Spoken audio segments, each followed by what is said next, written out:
Salut tout le monde, c'est Spacestar, et oui je sais, une vidéo sur Mettaton était prévue à la base, mais j'avais besoin de faire cette vidéo là, alors commençons tout de suite. Ah, Sans, le personnage le plus apprécié du jeu Undertale. Je n'ai rien contre lui, j'aime bien son personnage, mais sa fanbase, elle est pas pire que la fanbase de Sonic, mais comme toutes les autres, elle est assez horripilante. Sérieusement, c'est assez frustrant de voir que quand on tape Undertale sur Google, on tombe directement sur une image de Sans, alors que ce personnage a moins d'importance que d'autres dans l'histoire, à mon avis bien sûr. C'est pourquoi je vais récapituler 5 choses que je ne peux plus entendre sur Sans. Sans est l'icône du jeu. Non, Sans n'est pas du tout l'icône du jeu, c'est juste le personnage le plus connu du jeu, c'est tout. Et pour être franc, Undertale ne devrait même pas avoir d'icône tout court. Undertale est un jeu sur lequel la morale se repose sur le choix du joueur et des conséquences qui vont être apportées un peu comme Life is Strange. Merci de pas me spoiler, je ne peux pas encore y jouer. Et pour cela, Toby Fox nous offre une grande panoplie de personnages tous aussi différents et drôles les uns que les autres. Et Sans n'en est qu'une petite partie. Les choses qu'il cache sont sa dépression cachée par des blagues nulles mais drôles, et que c'est le personnage à qui le fardeau de protéger Frisk a été donné. Mais ce n'est aucunement l'icône du jeu. S'il devait y en avoir une, tous les personnages du jeu le seraient, car on a Toriel ou Mama Goat qui veut protéger Frisk en dépit des 6 autres humains qu'elle a laissé mourir et pour cela elle accepte de rester dans les ruines dans lesquelles elle est seule. Papyrus qui veut être promu capitaine de la garde royale en capturant un humain mais échoue lamentablement en devenant ami avec Frisk. Undyne qui veut aussi capturer un humain pour aider son roi à sauver son peuple et donne des cours de cuisine à Papyrus. Le docteur Alphys qui a expérimenté sur des monstres avec ses recherches sur la détermination mais les a tous tués et transformés en amalgamates. Elle cache un certain amour pour Asgore en l'aidant à trouver un moyen de détruire la barrière, et surtout Undyne car c'est la personne qu'elle admire le plus et avec qui elle a le plus de points communs. Et enfin Asgore, le roi de l'Underground, oui je dis Underground, je ne dirai jamais souterrain, qui a tué les 6 humains que sa femme a voulu protéger afin de venger son peuple et son défunt fils des humains contre qui il a vécu une énorme bataille. Sans à côté a peu d'équilibre avec les autres personnages si on exclut la run génocide, que je suppose être la meilleure run, où il devient le héros de la run génocide même s'il se fera défoncer par Kara et rejoindra son frère dans les stands de farine. Megalovania est le thème de Sans, en rajoutant Megalovania est la meilleure musique d'Undertale, blablabla, et vient que d'Undertale. Que d'Undertale. Non, Megalovania ne vient pas d'Undertale à la base. Megalovania est un thème qui date de 2009 à la base. Elle vient de la ROM hack de Toby Fox appelée Earthbound Halloween Hack. Car oui, pour les petits francophones qui jouent au jeu en français, Earthbound c'est le plus gros pilier qui a permis la création d'Undertale car Toby Fox est super fan de cette série. Et Megalovania est le thème du boss final de cette ROM. Megalovania vient également de Homestuck qui est un webcomic que j'ai essayé de lire mais auquel je n'ai pas accroché, et c'est le thème d'un personnage nommé Vriska. Mais Megalovania vient du hack d'Earthbound à la base des bases, et chaque version de ce thème ont été concoctées par Toby Fox lui-même. Et je ne vais pas me réexpliquer sur le fait que Megalovania est le thème de Kara, j'ai déjà cité mes arguments sur mes vidéos sur ce même personnage, mais je rappelle juste que son vrai thème c'est ça.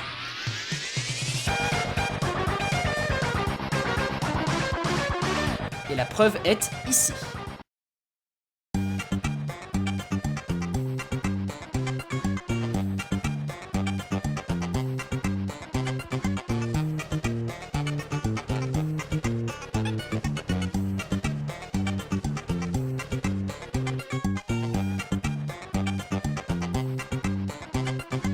Sans est en réalité Steven Universe.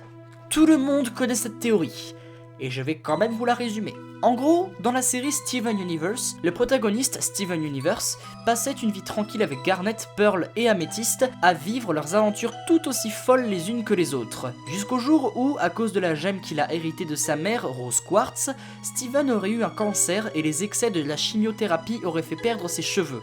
Les gemmes Améthyste, Pearl et Garnet se seraient suicidés à la mort de Steven qui est devenu Sans, qui est parti dans l'Underground. Et les pierres qu'on doit bouger dans les ruines pour débloquer un passage seraient les gemmes, et ce à en juger que la pierre qui parle a la même façon de parler que Améthyste. Cette théorie est devenue très connue et s'est même fait une place à côté de la théorie de MatPat, Sans égale Ness. Elle a également reçu beaucoup de haters et de personnes qui la soutiennent, mais il y a juste un petit pépin.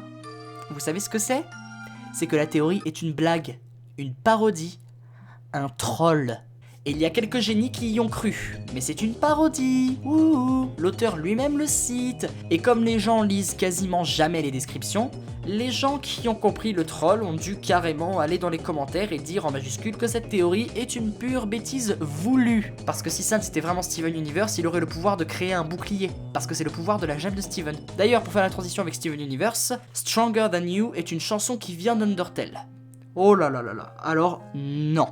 Non, non, non, non, juste non. Alors, Dieu merci, je n'ai pas vu cet argument énormément de fois dans la communauté française. Mais à ceux qui ne connaissent pas ce cas, préparez-vous parce que c'est vraiment très con. En gros, il y a la parodie Stronger Than You, une parodie mettant en scène Sans dans son combat contre Kara, et une autre version qui met Kara en scène face à Sans, en chanson bien sûr. Cette parodie est devenue tellement connue qu'elle a dépassé l'original en termes de vues qui est Stronger Than You, une très belle chanson qui vient d'un épisode de la série Steven Universe.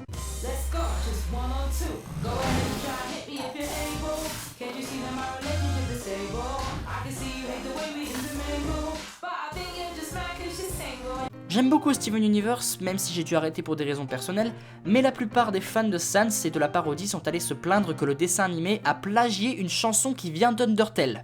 Now, the Steven Universe fandom doesn't give a shit if the Undertale fandom reuses a song.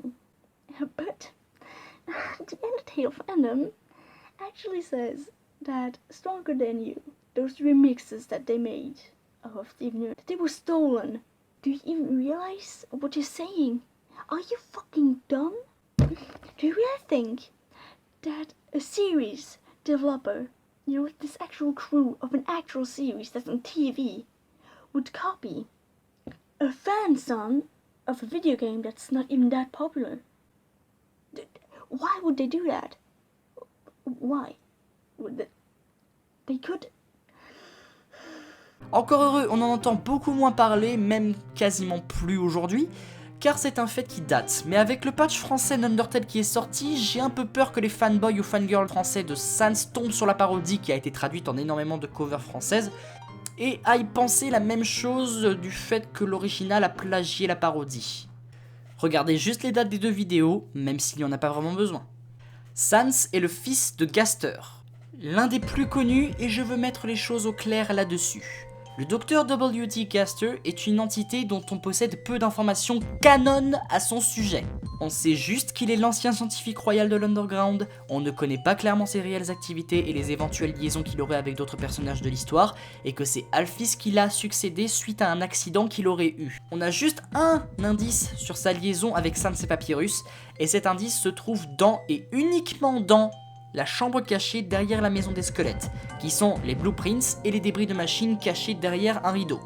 Mais rien, nulle part dans le jeu, il est cité que les squelettes ont des liens de parenté avec Gaster.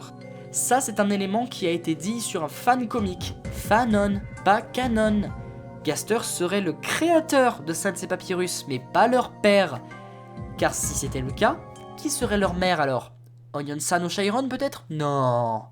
Je dis ça parce que j'en ai un peu marre de rectifier les personnes qui me dictent et me confirment cette théorie. Laissez-moi vous rappeler la différence entre père et créateur, parce qu'au cas où les deux mots n'ont strictement rien à voir. Un père est un homme qui a engendré la naissance d'un ou plusieurs enfants. Un créateur est le premier auteur de quelque chose dans les domaines scientifiques, techniques, artistiques ou littéraires. Inventeur. Inventeur. Inventeur de quoi? La machine à extraire la détermination peut-être? Gaster aurait créé Sans et Papyrus, pas engendré la naissance.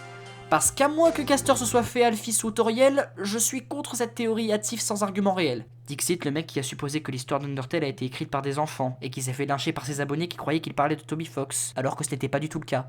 Pour finir, je n'ai rien contre Sans, j'aime beaucoup ce personnage. Vous pouvez l'aimer, je m'en fiche. Vous pouvez croire n'importe quelle théorie sur lui, je m'en fiche. Vous pouvez dire que c'est le meilleur personnage du jeu, Alphys, je m'en fiche. C'est votre avis. Dans cette vidéo, je voulais juste dénoncer les quelques trucs que je ne pouvais plus entendre à son propos. Je le répète, j'aime beaucoup Sans. C'est un personnage drôle et qui a quand même son rôle dans l'histoire, évidemment sinon il ne serait pas dans le jeu. Et il a sa propre personnalité qui est être un putain de paresseux, et ça c'est bien. Aimer le ketchup, ça c'est bien. Vous offrir des hot dogs, beaucoup de hot dogs, ça c'est très bien. Raconter des blagues tout en souriant tout le temps et sa tendance à briser le quatrième mur trop souvent, ça c'est un peu flippant mais c'est bien. Ah, et son frère conduit une voiture de sport tandis que lui est à vélo. Et ça c'est très bien. Mais bon, sa fanbase me l'a doucement fait détester, puis je me suis dit, non, le pauvre, il est tout seul dans son coin, je devrais le laisser jouer avec Mamouchi. Et j'ai recommencé à l'apprécier. Ah, et une dernière chose que je ne peux plus entendre sur Sans, ce sont ses fans. Ces maudits fans. Je n'en peux plus. Je ne peux plus les voir, dire ou écrire je ne sais combien de blagues sensationnelles. Je vous remercie d'avoir regardé cette vidéo. La prochaine sera une in-théorie, mais comme j'aime bien laisser le choix, je vous invite à me proposer une théorie Nintendo que je pourrais présenter. Mais par contre, merci d'éviter les théories hyper connues comme Link est mort dans Majora's Mask ou Peach est la mère de Bowser Jr. Sur ce, je vous dis à tous, ciao et restez déterminés.